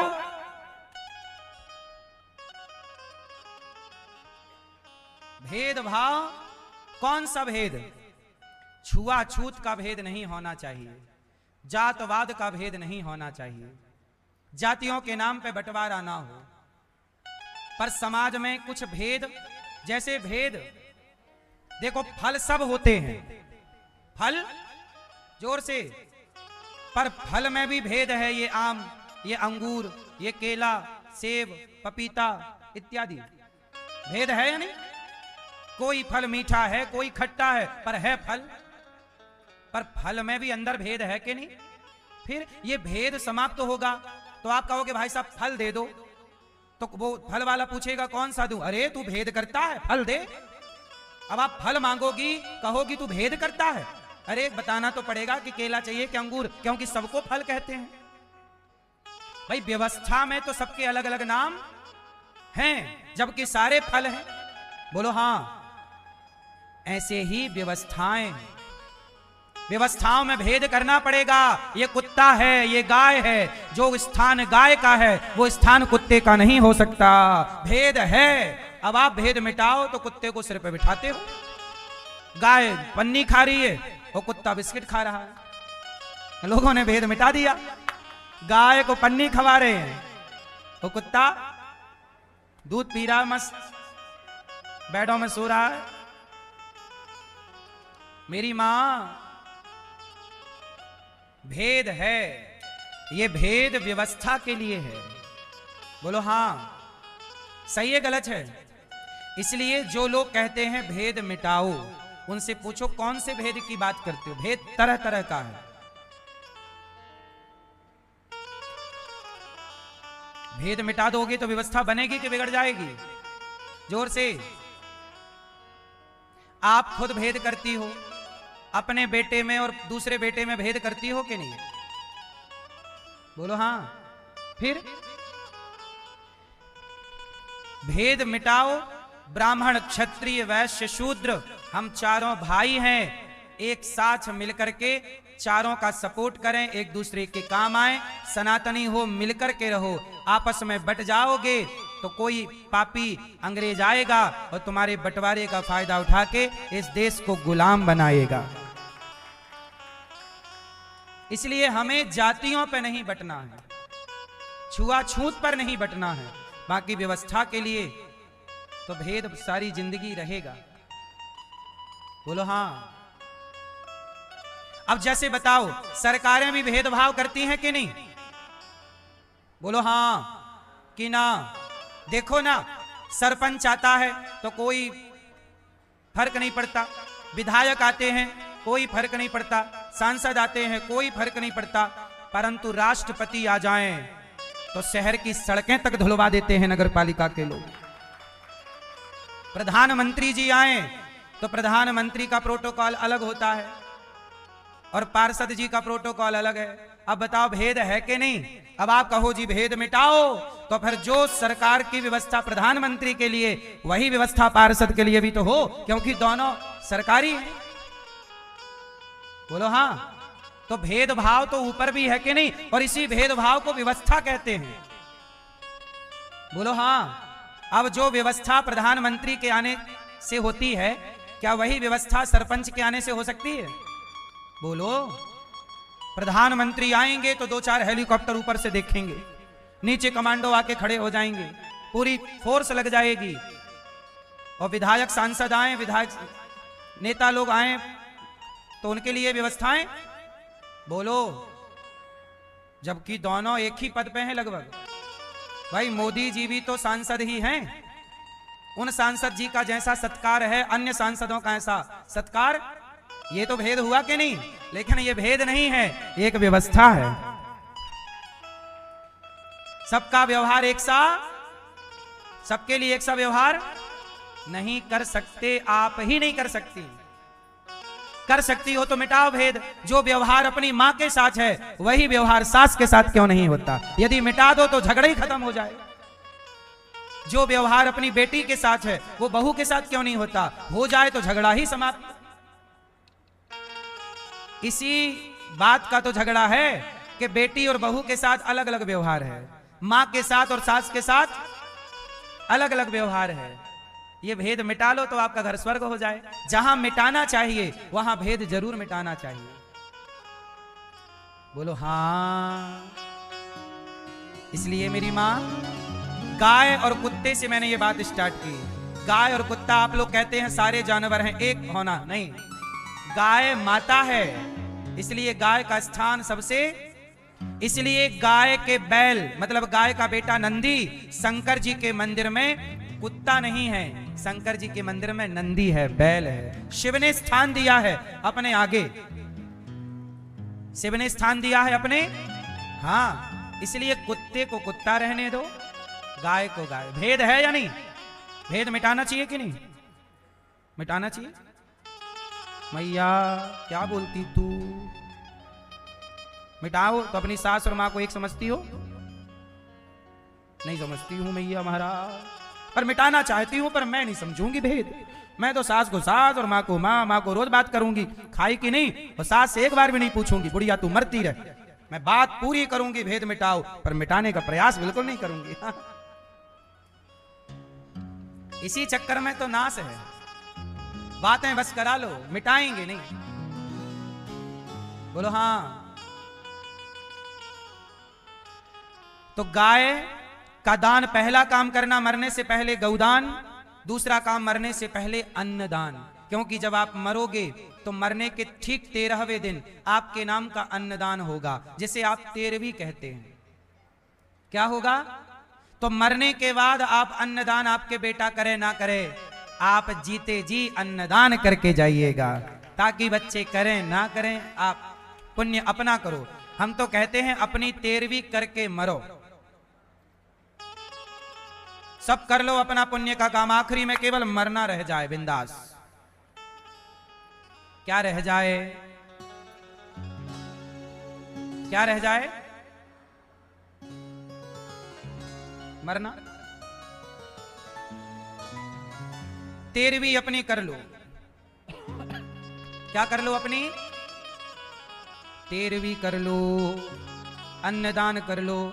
पहला गौदान, दूसरा अन्नदान। इसलिए गौरी गोपाल गौशाला में आप गौदान जरूर कर सकते हैं, और अन्नदान संत, 1000 संत यहाँ भोजन करते हैं, हजारों संतों को भोजन मिलता है। जीते जी खूब अन्न भोजन दान करो, संतों को खिलाओ। गौरी गोपाल आश्रम में एक दिन का संतों का भोजन कराना चाहें अवश्य कराएं। एक दिन का संपूर्ण सहयोग आप करें कि आज दाल चावल सब्जी रोटी खीर पूड़ी हमारी तरफ से बनेगी, और हजारों संत जो फुटपाथ पर सोने वाले खाते हैं हमारी ओर से खाएंगे। एक दिन की सेवा आप, यहाँ रसोई चलती है, 30,000 लोग भोजन करते हैं। बड़े बड़े संत लोग यहाँ दर्शन करने आते हैं यहाँ की रसोई का। आपसे मेरी प्रार्थना है कि यहाँ की रसोई में आप भी अन्नदान करें, अन्नपूर्णा माँ की कृपा होगी। अन्नदान अवश्य करो मरने से पहले। और जीवन में तीसरा काम भागवत सुनना। क्या सुनेंगे? ये देखिए बड़े बड़े संत यहाँ आकर के यहाँ की रसोई का दर्शन करते हैं, अपने हाथ से अन्नदान करके अपने आप को सौभाग्यशाली समझते हैं। बड़े बड़े संत यहाँ सेवाओं का दर्शन करते हैं, वृद्ध माओं की सेवा का, यहाँ की सेवाओं का। आपसे मेरी प्रार्थना है कि जब बड़े बड़े संत इन सेवाओं को, वो ये कहते हैं कि संत बने हैं हम तो केवल हमारा कल्याण होगा, पर सेवा से तो पूरी मानव जाति का कल्याण हो रहा है। इसलिए सेवा सबसे बड़ा पुण्य है। तीसरा काम भागवत सुनना मरने से पहले। भागवत जरूर सुनना, ये पुण्य। अभी 11 अप्रैल से भागवत जी के पोथी पाठ होंगे। आप भी अपने पितरों की सदगति हेतु भागवत जी के पोथी पाठ करा सकते हैं। पहला काम गौदान, दूसरा अन्नदान, तीसरा भागवत सुन लेना। ये तीनों काम हो गए तो फिर आपके मोक्ष से आपको कोई नहीं रोक सकता। आप मोक्ष के अधिकारी हैं, आप पुण्यात्मा हैं। नृग पर भगवान ने कृपा की। किस पर कृपा की? राजा नृग पर, पौंड्रक पर कृपा, काशीराज द्विविद पर कृपा। जरासंध को भगवान भीम भैया से मरवाए, कैद से 20,800 राजाओं को मुक्त किया। सबने कहा कृष्णाय वासुदेवाय हरये परमात्मने प्रणतक्लेशनाशाय गोविंदाय नमो नमः। जरासंध का उद्धार, शिशुपाल का उद्धार। धर्मराज युधिष्ठिर ने यज्ञ किया और उस यज्ञ में भगवान पत्तल उठाने की सेवा करते हैं। आप खा के जो पत्तल नहीं रह जाती, भगवान पत्तल उठाते हैं खाए हुए भक्तों की। भगवान कोई काम छोटा नहीं मानते। सेवा सबसे बड़ा काम है। झाड़ू लगाना, आप लोग जैसे मैं आपसे कहूं कि चलो यहाँ झाड़ू लगाओ, आप कहोगे महाराज हम इतने बड़े घर की बहू हैं, इतने बड़े हमारे घर 10 नौकर हैं, और आप बताइए झाड़ू लगवा रहे हैं, बताइए। तो आपको कई बार बुरा लगता है हम ये छोटा काम करें। आपसे हम कह दें कि चलो जरा थालियां धो लो भक्तों के खाने की, आप कहोगे क्या हमारी तौहीन कर रहे हैं। लेकिन भगवान भक्तों की पत्तल उठाते हैं। आपकी गलती ये हो गई कि आपने अपने को बड़ा समझ लिया, और जो बड़ा समझ ले वो बड़ा नहीं होता, जो हर छोटे काम को बड़ी चतुराई से, बड़े ईमानदारी से करे, वही ना बड़ा होता है। ये दास अनिरुद्ध, मैं सारे काम जो करने योग्य हैं सारे काम करता हूं। मैं थालियां भी धुल लेता हूं, झाड़ू भी लगा लेता हूं, भोजन भी बना लेता हूं, सारा काम कर लेते हैं हम। हमें कोई लाज शर्म नहीं है, कोई संकोच नहीं है। पाप करने से डरो। लाज आए तो किसी बहन बेटी को गलत नजर से देखने में तुम्हें शर्म आनी चाहिए। किसी बहन बेटी को गलत दृष्टि से देखने में क्या आनी चाहिए? शर्म, लाज आनी चाहिए। दारू पीने में शर्म आनी चाहिए, सिगरेट पीने में लाज आनी चाहिए, जुआ खेलने में शर्म आनी चाहिए, सेवा करने में शर्म थोड़ी आनी चाहिए। लेकिन आजकल लोगों को, अब जैसे आज के लड़के अपने माता के पांव तक नहीं छूते। बोलो हाँ, सिर रखने का, प्रणाम करने की परंपरा नष्ट हो गई। अब तो घुटने को छू लेते हैं। पहले का बेटा अपनी माँ के पांव दबाता था, आज का जो बेटा है वो कहां पांव दबा रहा है? पांव दबाने के संस्कार नष्ट हो गए। कैसे जुड़े रहेंगे ये चरण से? आपने सिखाया ही नहीं। इसलिए ये दास अनिरुद्ध, हम तो मां के आज भी चरण दबाते हैं। आपकी नजर में पांव दबाना छोटा काम है, पर नहीं साहब, लक्ष्मी जी नारायण के पांव दबाती हैं। चरणों में भगवान का वास होता है, इसलिए चरण ही छुए जाते हैं। चरण को पकड़ने वाला बड़ा होता है, इसलिए चरण छुओ। माता के, पिता के, महापुरुषों के सेवा करो, हर प्रकार की सेवा करो आप। शिशुपाल गाली देते, पर भगवान गाली का उत्तर ना देकर दंतवक्र शाल्व का उद्धार करते। भगवान देखो, ये नहीं देखते कि आप गरीब हो कि अमीर हो, आपका भाव कैसा है। सुदामा जी कितने गरीब हैं, खाने को रोटी नहीं है, और जब सुदामा जी 4 मुट्ठी चावल लेकर के चले तो सुदामा जी को पता नहीं था कि कृष्ण हमें पहचानेंगे कि नहीं, पर चल पड़े। सुदामा जब द्वारिका गए, लोगों से पूछा कि भैया कृष्ण कहाँ हैं? बताया कि वो राजा हैं और सिंहासन पर हैं, स्वधर्मा नाम की सभा में बैठे। सुदामा जी चले। लोगों ने कहा कौन हो? मैं सुदामा हूं। क्यों आए हो? कृष्ण का मित्र हूं। लोग मजाक उड़ाने लग गए। अरे, भीख मांगने का नया तरीका तुमने ढूंढा है क्या? तुमसे मित्रता हो सकती है? वो राजा हैं, तुम गरीब हो, कपड़े भी फटे हैं तुम्हारे, क्या तुम्हारी बराबरी, क्या तुम्हारी औकात है? सुदामा जी को मन में लगा बात तो सही है, वो बचपन के मित्र हैं, आज थोड़ी पहचानेंगे, लेकिन आ ही गया हूं तो चलूं।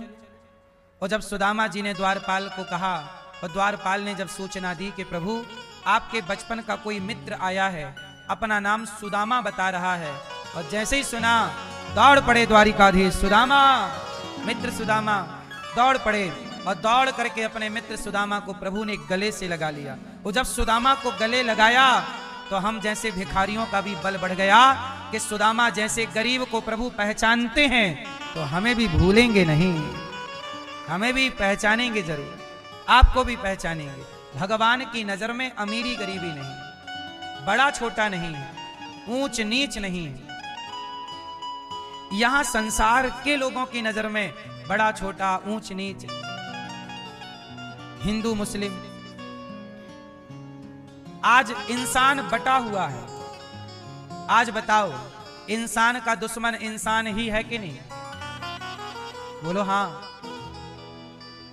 हिंदू तरह का इंसान अलग सोचता है, मुसलमान तरह का इंसान अलग सोचता है, जबकि दोनों ईश्वर के बनाए हैं, दोनों की रचना एक सी है, पर धरती पे आते ही दोनों के विचार अलग अलग हैं। और ऐसे विचार हैं कि दोनों,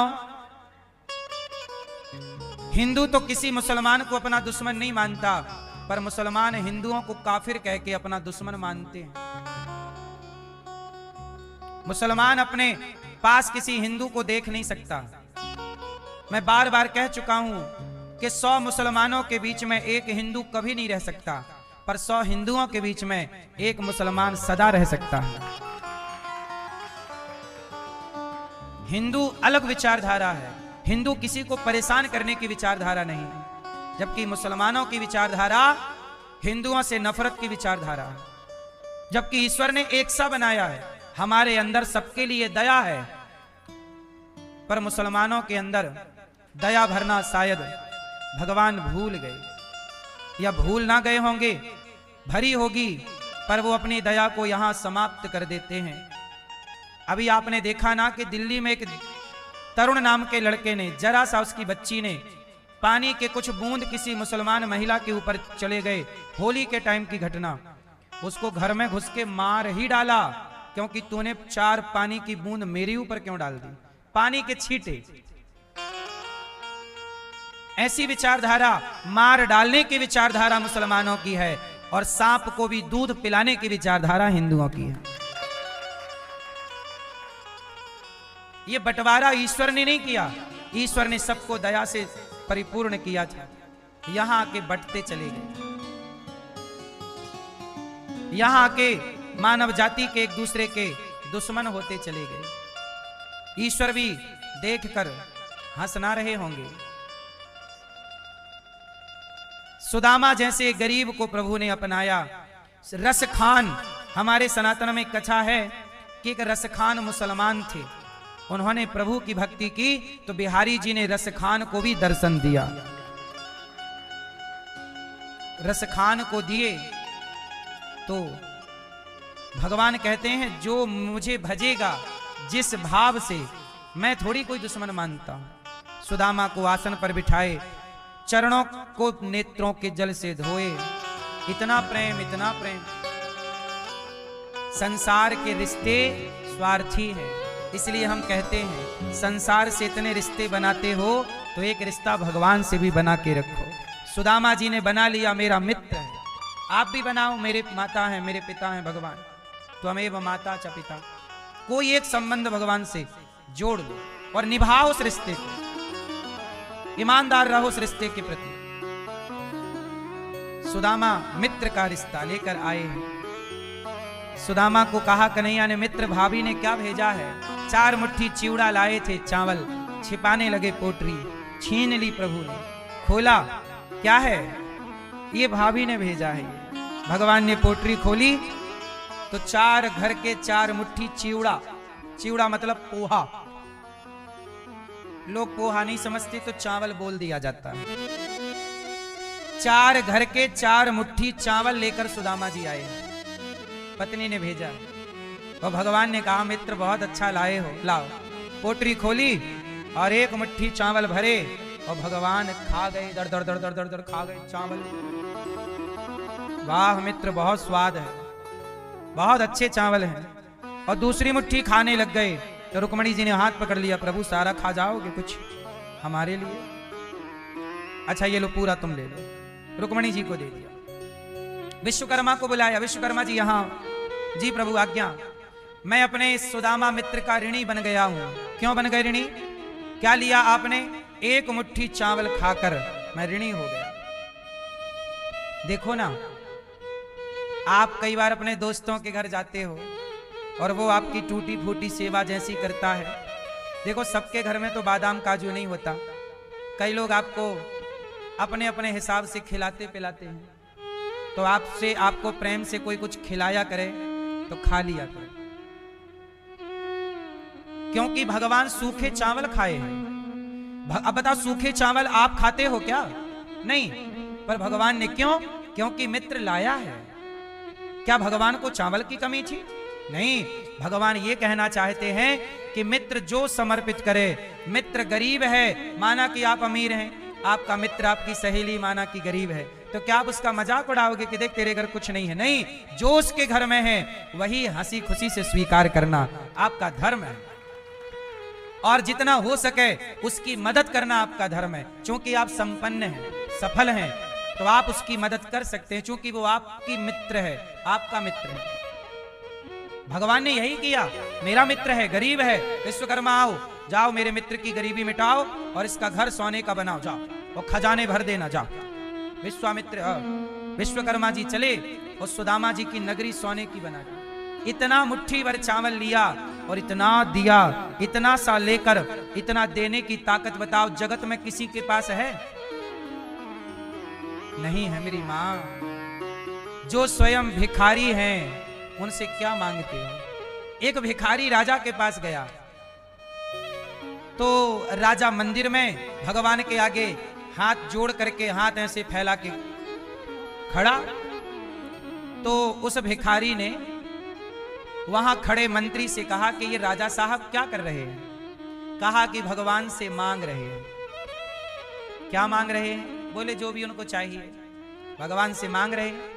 तो भिखारी बोला, जब तुम्हारे राजा भगवान से मांग करके हमें देते हैं तो हम तुम्हारे राजा से क्यों ले, हम भी ना डायरेक्ट भगवान से ही मांगे, हम तुम्हारे राजा से क्यों मांगे। भिखारी चला गया, बोले तुम्हारे राजा से नहीं मांगेंगे, तुम्हारा राजा तो खुद भिखारी है। तुम्हारा राजा जिससे मांगता है उस परमात्मा से हमारी कोई दुश्मनी तो है नहीं। यदि वो परमात्मा तेरे राजा को देता है तो वो परमात्मा हमें भी तो देगा, हम उसी से मांगेंगे। इसलिए कहता हूं, किसी चीज की जरूरत हो तो जगत के आगे नहीं, जगन्नाथ के आगे हाथ पसारिए। और जो भगवान के आगे हाथ पसारते हैं सच्चा भाव से, सच कहता हूं उन्हें किसी के आगे हाथ फैलाने की जरूरत। सुदामा चावल खिलाते हैं और भगवान ऋणी हो जाते हैं। अच्छा ये बताओ, सुदामा ने भगवान को क्या दिया? जोर से क्या दिया? सुदामा जी ने अन्न दान किया। चावल अन्न ही है? नहीं है। मुट्ठी भर चावल, मुट्ठी भर अनाज, अन्न।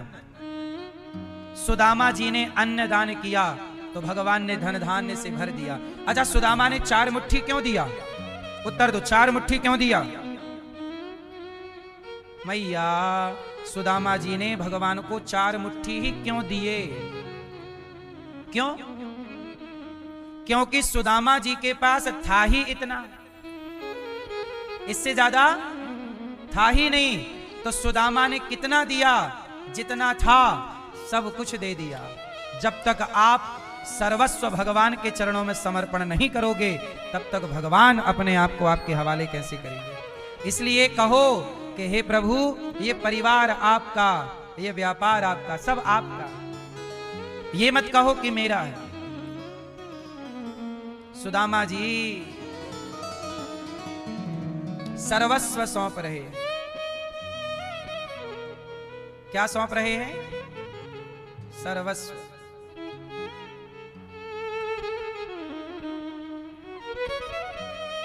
सुदामा जी से मुट्ठी भर अन्न लेकर दिया। इसलिए कहता हूं जीवन में अन्नदान करते रहिएगा। सुदामा जी के आसन पर, सुदामा जी को आसन पर बिठाए, सेवा की, बड़े दिनों तक रुके। सुदामा जी अब जा रहे हैं। जब सुदामा जी गए तो घर में जाकर